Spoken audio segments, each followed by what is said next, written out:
고대부터 인류는 이 질문에 해답을 찾고자 노력했습니다. 그리고 오늘까지 여전히 행복이 무엇인가, 어떤 조건에서 행복한가에 대한 답을 찾기 위한 연구는 계속되고 있습니다.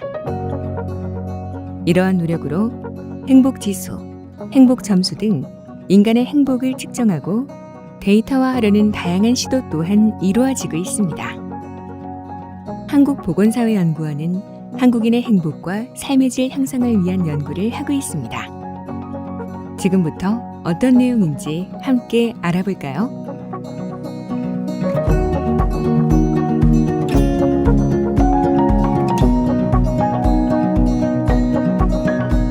2020년 세계 행복 보고서에 따르면 우리나라의 행복 점수는 2020년 5.872로 61위라고 하는데요. 우리나라는 눈부신 경제 성장에도 불구하고 국민이 체감하는 행복과 삶의 질 만족도는 따라오지 못하고 있습니다. 우리 국민들이 생각하는 행복을 저해하는 요소는 무엇이었을까요? 우리나라 사람들의 행복 저해 요소 1순위는 적은 소득이었습니다. 그 뒤를 이어 일자리 문제, 불안한 노후 문제, 건강 문제를 지적하고 있죠. 특히 선진국에서는 삶의 만족도가 40에서 50대까지 점차 낮아지다가 다시 회복하는 U자형을 보이지만 우리나라는 연령이 높아질수록 삶의 만족도가 낮아지는 경향이 있는데요. 우리나라에서 보이는 노인의 낮은 행복은 특히 우리가 시급히 대응 방안을 마련해야 하는 부분입니다. 이외에도 삶의 만족을 이끌어내는 요인은 생애 주기별 과업에 따라 다르게 나타나는데요. 부모로부터의 독립, 직업 선택 등 다양한 과업을 성취해야 하는 20대는 적성에 맞는 일과 행복한 가정, 돈과 명성에 대한 욕구가 크게 자리 잡고 있습니다. 같은 청년층인 30대는 일보다는 행복한 가정에 대한 욕구가 더 크죠. 20대보다는 일과 여가에는 가치를 덜 부여하면서 가정을 중시하는 경향이 있습니다. 40대는 일보다는 가정의 안정과 건강에 대한 필요를 점차 강하게 느끼기 시작합니다. 50대는 건강과 함께 적절한 수입을 마련할 수 있는 미래 안정성에 높은 가치를 부여하죠. 자료를 종합해 보면 경제 활동을 시작하는 청년들에게는 안정적인 일자리를, 은퇴와 노년기를 앞둔 장년층에게는 여전히 경제 활동에 참여할 수 있는 기회를 제공하는 정책이 필요할 텐데요.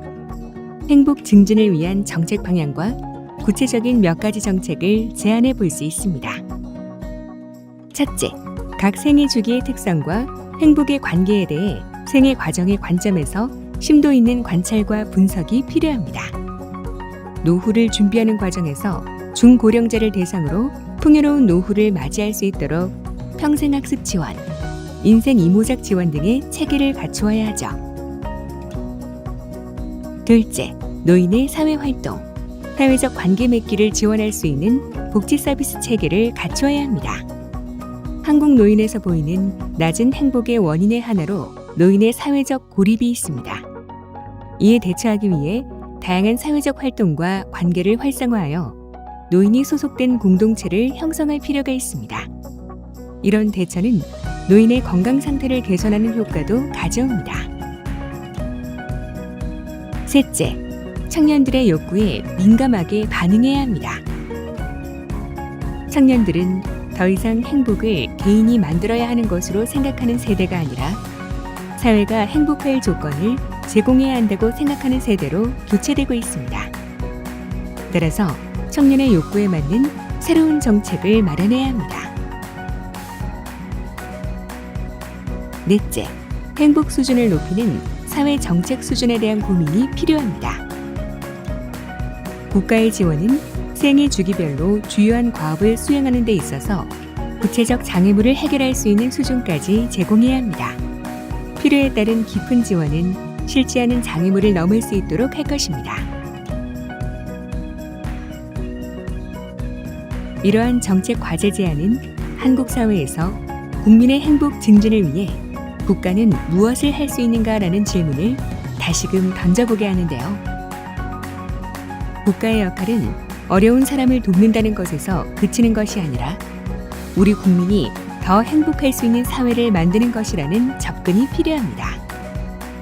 한국보건사회연구원은 이런 필요를 적극 수용하며 국민 모두의 더 나은 행복, 더 나은 삶을 위해 생애 주기별로 필요한 영역을 찾아내고 적절한 맞춤형 대응을 할 수 있는 정책 토대를 마련해 나가겠습니다.